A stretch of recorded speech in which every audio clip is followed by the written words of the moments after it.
wa barakatuhu. Musidɓe julɓe tedduɓe e oɗo sa'a meɗen hande jo kadi lendi le 9 juin 22h26 heure Afrique centrale. Musidɓe julɓe tedduɓe miɗo faala yo on jento o audio haray miɗo wawi en moɓidirande ɗo pihoy seeɗa ko yowodiri e ɓe musidɓe meɗen wi'unoɓe hiɗe wondi hanki tawi jaka ko ɓalli ɗi wondi kono ɓernde nde wonano ko gotu woni ko woni en musude kon alaɓe musude safe wona en hadaf goto fi famugol ɗum ɗon noon neɗɗo taw ko adi kon dehiɗa yiɗamo konsidiramo hooloramo yowa jikke e makko andu taw parcours makko on ko hontu o iwi e ko ha hontu kon e mum neɗɗo wota yiɗu yennowo wota yiɗu neɗɗo tawɗo o ɓadodira e diina o alanedi yiɗugol neɗɗo mo yiri ni hoolomo andunoɗo oɗo kadi ko neɗɗo hoynaynoɗo yennowo andu tu wona neɗɗo tedduɗo on sataki kadi wonde tedduɗo. Miɗo faala yo on jento ɗo ko fanɗi wo ko fanɗi oɗo suka wiyeteɗo Paykun Sare wonɗo ƴettude hoore mum henga e hoore ka o nodditori ɗon o wi ko communauté makko hankin o wi'uno ko o defandowo gonga jento ɗon yewtereji makko kanko tigi jiiɓodirɗi ɗimi wawi en moɓidirande ɗo wona noon kanko tun en feƴƴinaymo ɗo feƴƴinen kadi baylo akadaso si woni ɗum ɗon feƴƴinen ɗo kadi toujours fermire meɗen on honorable Sellou Balde Labe hankin ka wonno honorable ara wona hande de ɗo faala noon yo on jentor programme on hakkille hara on centorali ɓernde c'est ça la vérité anden hooleteɗo e huteteɗo hakkudeji meɗen hara wona yewtuɗo o ƴetta ɗaɓɓanamo sarbet bambamo anda ñande go no gasa on mo bambuɗa ɗon himo wawi wontude ko wiyete kon fintori o soppama ka tumbo hoore ma billal ɗon andi billal soppi wo ka hoore ka ɓe wi'i noon ho boddisi ɗuuɗi ko'e ko heewi kon ko ɗon di tawetendi ware par ce que ka hoore go hucciti o wonde go kan no sutorde ɗa ko ɗon di patinta aray en wawa jentade ɗo Paykun Sare hankinu vraiment anden ko kanko woni mo hombo e Bari White aray ƴetta témoignage ɗo e hoore kañum Paykun Sare o yafoto musidɓe.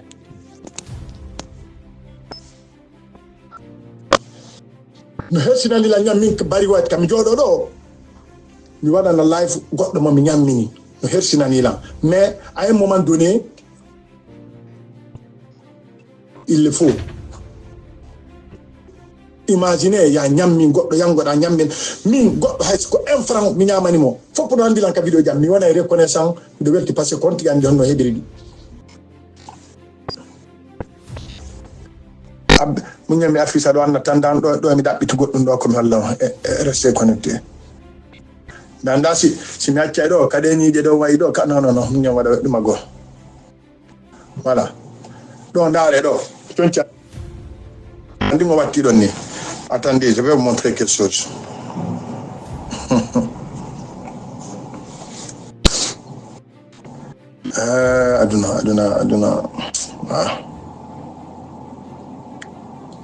aduna gasta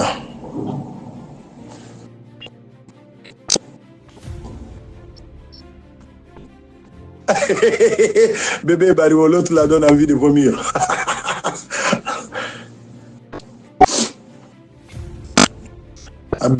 abbe ɓayi ɗuma no ɗuuɗi la ɗaɓɓitude non ala ko metti ya waɗan goɗɗo ok musidɓe wano andirɗon noon hiɗon andi ko parcours Paykun Sare oɗo ko Bari White formunomo yennugol nene yimɓe e baba yimɓe. Iɗon andi ɓe wi'eteɓe musidɓe men no ɗo ɓe innaɓe Congo Brazza ko ɓen jeeya e ko retiri Paykun Sare soutenimo tambitimo kawi hay hunde o jokka hay hunde o mara yaltinimo e ɗum ari wi'i yo aru o defanda valeur fulɓe Fuuta ɓen ɓe townimo ha o woni goɗɗo hande kadi o yiltitike ko fulɓe Fuuta ɓen woni ƴakkude musidɓe haray fahin hiɗen arta e kañum Paykun Sare fahin ɗo haray ko après ɗum ɗon ga Paykun Sare ari wi'i no defandude valeur ko communauté fulɓe ɓen faala kon o wi mo defandude fulɓe ɓen ka o tambitano o wallita toujours o wi mo defandude valeur on jentemo ɗo kañum Paykun Sare di Dumbuya ani nalangoy mi wonta yaadude e Dumbuya fi o mapinala min miɗo andi Dumbuya wona garanti kala wiiɗo ko Dumbuya wonanta hara min mi mabanaki magoy min ara mi ananama min ara mi sokka juuɗe ko hekkata sabuna min miɗo andi ɗum ko zéro ala fe jiidirare nde wonatire on jentike ɗo kañum Paykun Sare ka wonno wadde naafi ƴiyagal ka sakkitorde ɗo ka wonno immade o ŋaaɓa hunduko makko kon o wowla ko o wowli o contre Mamadi Dumbuya fayin en artude Paykun Sare jentoɗen fahin Paykun Sare ka wawi yiidude ɗo kadi après en même temps ɗo ka wiidi e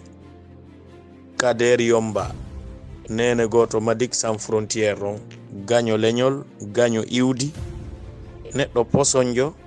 fewnuɗo faalaɗo encadre de systéme communication Mamadi Dumbuya on fou e nonde mandenga Sékou Touré isma par ce que oɗo o faalaka hay goto si wonamo o fewjata mo o guidata ono jeeya e ko yahuno Sénégal ɗo yiidi e Paykun Sare manipuli mo en travers de Madick Sans Frontiére e wiwɗen e Aljim e Big Soul ko ɓeɗo pooɗi Paykun Sare ukkimo yo vitesse par ce que ko nagge o wala hakkille jente ko o commentata kon ɗo konti Kader Yomba. Voilà, ici je suis à Kankan avec mon frère Kader Yomba, comme vous le savez, c'est le pro. Tous les blogueurs sont ralliés, il était le premier et tous les restants là vont revenir tôt ou tard. Nous on est déjà au terrain.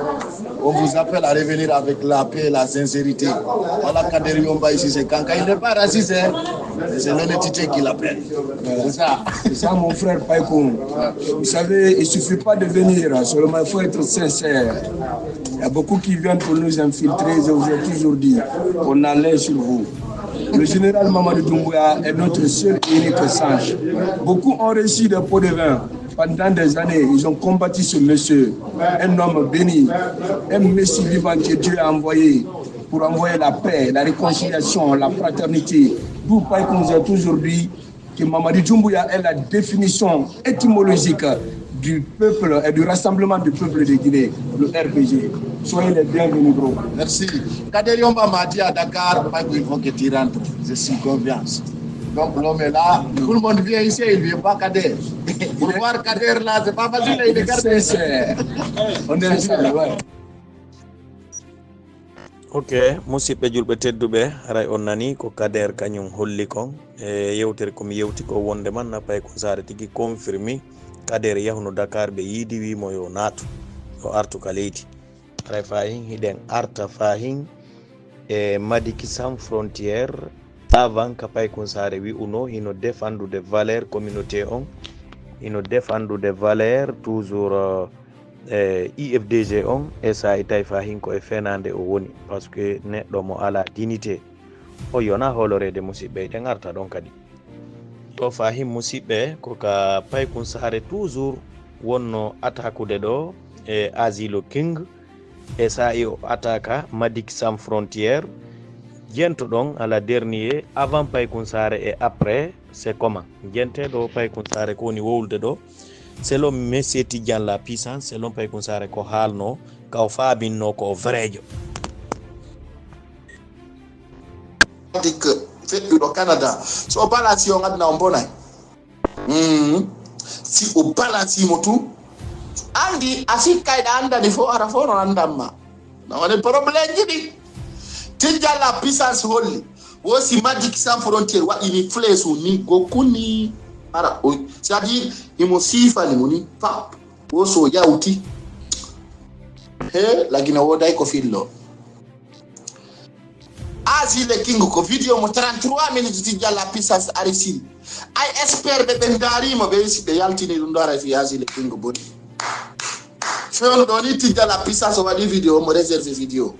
yo Asi le King yaltu wola hande kadi men cekka ay tungo wi ono o mani kay soso ko ɓattorton men ko fi ɗaɓɓugol yimɓe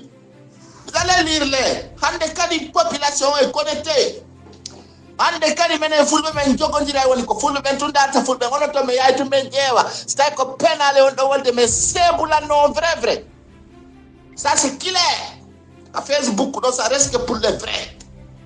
si ɗum woppi yo goɗɗo ñeƴƴuda hande kadi kala hekkowo ɗo si hekki tun ko wona normal on te rétrograde ko jasso e ɗo o sofaneru yawagol selludalen c'est fini.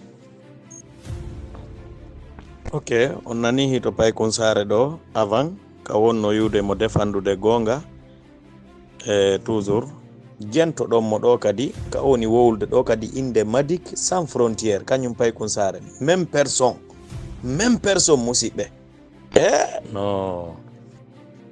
nun ɗal wona ko luɓete peewal ɗum okkitirtake koko muulidete e neɗɗo o ɓeydita noon ko Allah hokkata ɗum tagaɗo jentemo ɗo kadi kañum même pay kon sare hoore Magic. Bonjour, nous sommes à Cancan avec mon frère Magic Sans Frontières, plus connu Mamadi Kondé, l'homme de Dingraï. Il est là déjà en Pouto. Ouais. Voilà un beau cadeau, ça c'est original. Mais s'il te plaît, n'oublie pas que Dingraï fait partie dans les 13 préfectures de Fouta. Hein? Ouais, Magic, il est de Fouta. Magic, il est de Fouta. Dingraï, Gabola, c'est administrativement, ils sont des Mamoun et KSO ici, Parana. Sinon, dans le plan historique Fouta, ils sont comptés dans les 13 préfectures. Donc là, je vous confirme. Voilà nos voitures, regardez ça. Tout ça, c'est grâce à Magic. Vous avez minimisé l'homme de terrain. Voilà.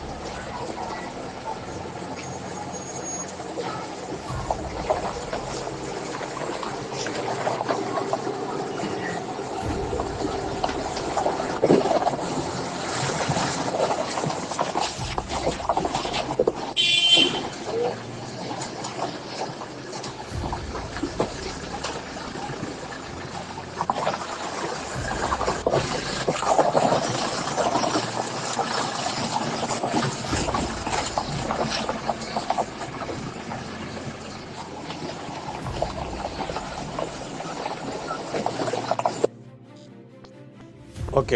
ko kañum pay kon sare ni ko tan honko ƴettiɗo seeɗa hari ɓe tournude otoje ɗen hari ɓe tournude vatirje ɗen o otoje Sans Frontiére omo o bulanninɓe